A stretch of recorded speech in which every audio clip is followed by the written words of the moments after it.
5 minutes. Thank you, Chairman Gosar, Ranking Member Dexter, for inviting me to join this important hearing in the House Natural Resources Committee today. As our nation approaches its 250th anniversary, this is no time to sanitize our story, and you've heard it here from my fellow colleagues. This is time for the truth.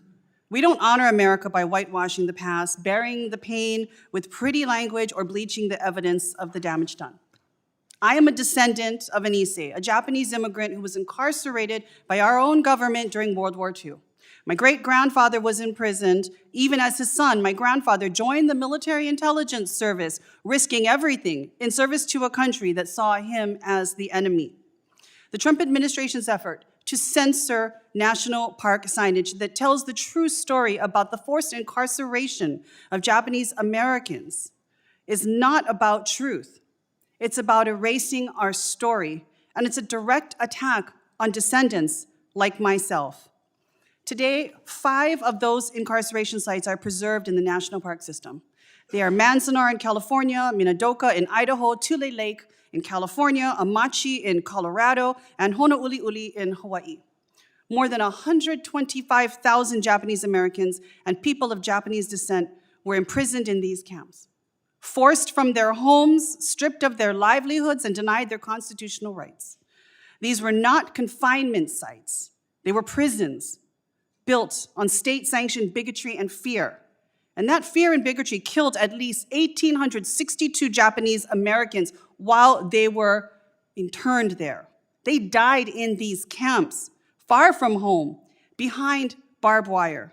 And that doesn't account for the death by 1,000 cuts normalization of abuse and discrimination on our people and what they have had to face. Because the damage did not end when the gates came down. Families were stripped of their savings, land, businesses, for generations suffering losses that were never ever fully recovered. They faced decades of discrimination even after they left the camps. So you can scrub the signs all you want, but you can't scrub what's written in our blood or what we know to be true. So as America approaches its 250th anniversary, how we tell our story is a test of whether we have learned anything at all during that time. We bear witness, we keep the record, we protect the truth. This happened because people turned a blind eye to injustice, because we tolerated inhumanity and stayed silent while justifying cruelty, and it's happening again. Because despite the apologies and even redress, people, humans, are once again being interned on a campsite on Fort Bliss right now. We have a choice before us to stand guard, to step in and take responsibility before the barbed wires continue to go up in communities across our country. So, Mr. Spear, what assurance do communities like mine have that the lessons of past government abuses will be counted in this anniversary, including our stories, not just the victories, so that apology is not the final step before repetition? Thank you, Congressman, for that question. I'm sorry to say that there are maybe no guarantees at this point in time, except for people who are managing America 250 at the state and the local level, like some of our colleagues that are right here, who have made pledges, I believe, to provide a 250th commemoration that is accurate, just, and inclusive. And I think that we are beholden to local preservationists, conservationists, and historians who are still continuing to do that work of highlighting and daylighting our history. So it's really up to them at this point in time. I'm not sure that the way things are rolling out at the federal level, that we've got an opportunity to have those kinds of inclusive stories that need to be told. I hope I'm wrong about that. It doesn't appear to be that way at this point in time, and that's troubling. Thank you. You prepared me for my second question. You know, Secretary Burgum's secretarial order instructs the National Park Service to highlight the greatness of the achievement and progress of the American people. I have no objection to celebrating our nation's successes, but greatness without truth is clear propaganda.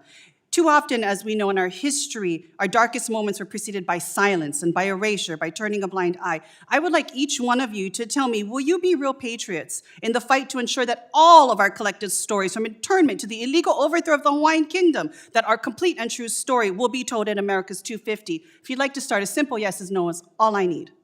Mr. Renbolt, would you like to start? Will you protect our stories and make sure it's complete? The National Park Service has funded a complete American story for years. We will continue.